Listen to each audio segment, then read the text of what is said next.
So, on the wave of the end of spring, it doesn't matter. You can watch this video anytime. You don't need to watch it at the end of the spring. But the end of the spring is this moment connected to the fire energy of the spring in the northern hemisphere and the air energy of Gemini at the end of spring. And so it's still stirring, it's still connected to breathing and moving.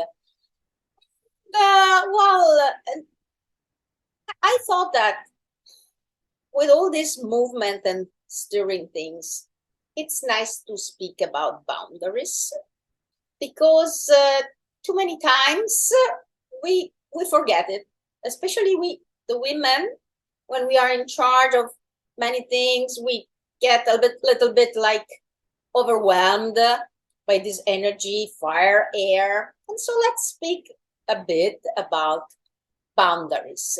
That is one of my favorite topics, but it looks like sometimes a bit like a paradox, that there is everything about boundaries and the opposite of everything.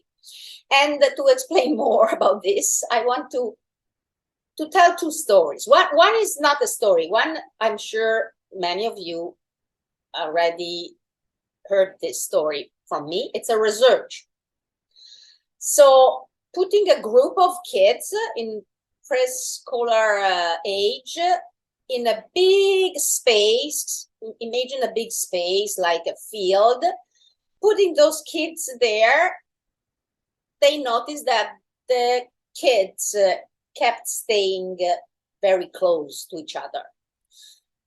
Putting the same kids in the same space, but with a fence, creating a container, the kids spread, occupying all the space, taking all the space inside the fence. So they developed this concept about boundaries, about when there is a container, we can feel safer and we can take more space. Remember the space of breathing? So let's connect to the space of breathing. Think about, well, breathing is one of my favorite tools because it helps us regulate our nervous system and so a lot of things, but it's also a kind of metaphor for many things. So when we breathe in, aware of our inner space, and then we breathe out, we can imagine that we are taking our space, right? Speaking of space. Then there is another story that looks like the opposite of what I told you right now. The story is that I found it on the internet.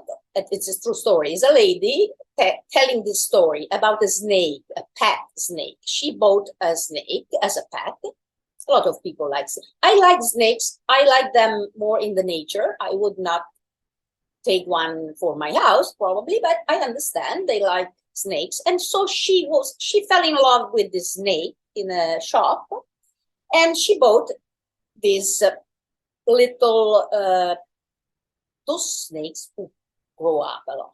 But so it was a baby snake. After 5 years, noticing something, when the snake was shedding its skin, she brought the snake to the vet because there was something she was not sure everything was okay. And the vet asked her, oh, how old is the snake? 5 years. No, the vet told her, it's impossible. A snake like this kind of snake, 5 years old, must be the double. It can be. There is something. And then the vet had a thought and asked the lady, how big is the tank in which you keep the snake? And the lady told, oh, well, it's big. It's big tank. He has all the space. How much is big? And she gave the vet the measurement.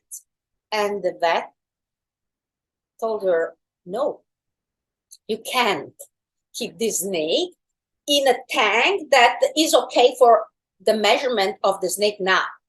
You need to put this snake in a tank that is big enough for the adult snake. Otherwise, the snake will stop growing.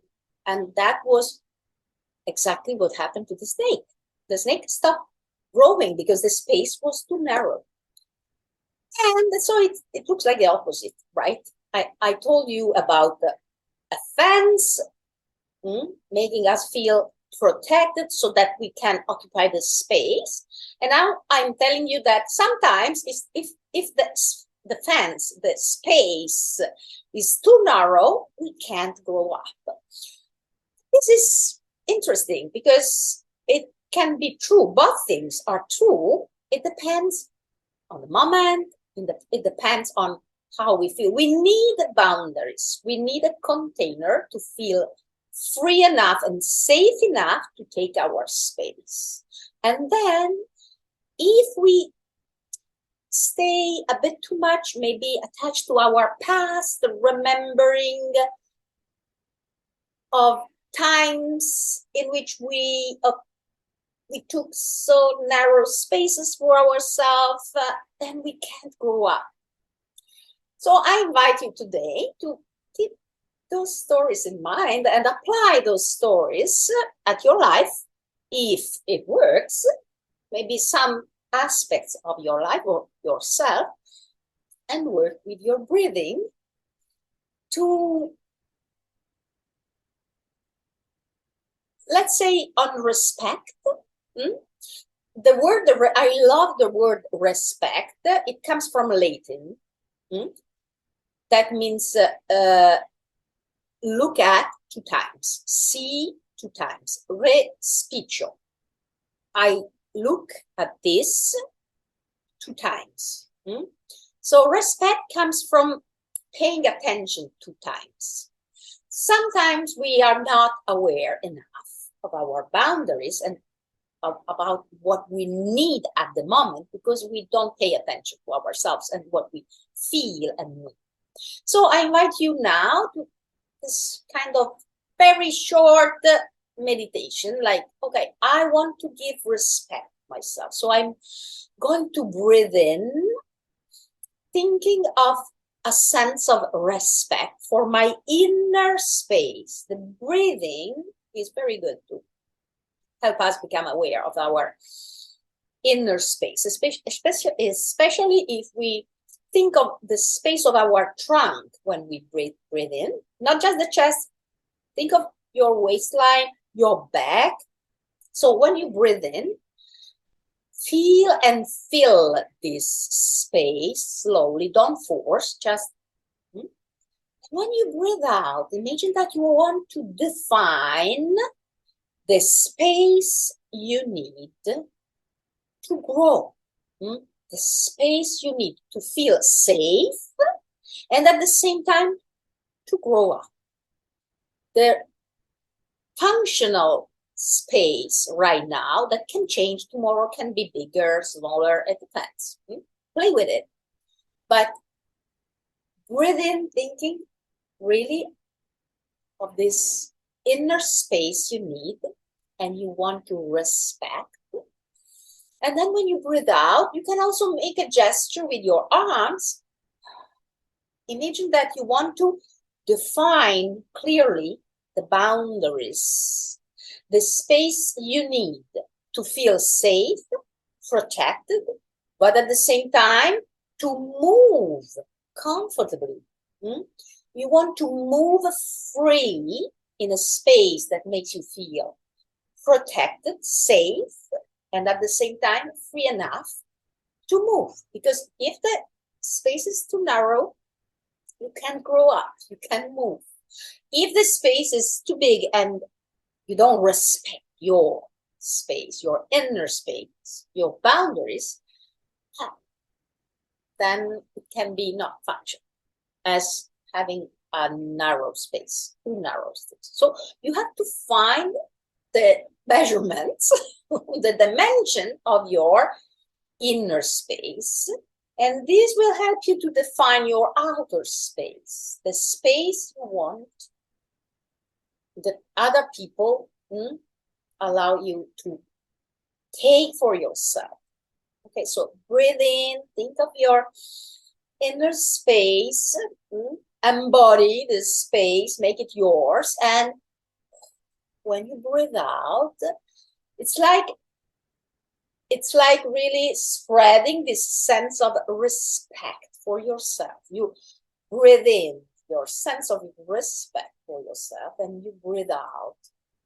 Imagine that you are making this space very clear for everybody, because it's clear for yourself.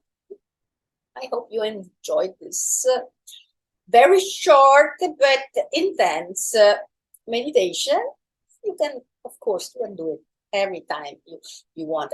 Our breathing is the most, I love it. It's this tool that allows you really to incorporate, embody everything you want. When you imagine that you are breathing in, you breathe in any attitude, any emotion you want really to embody and perceive.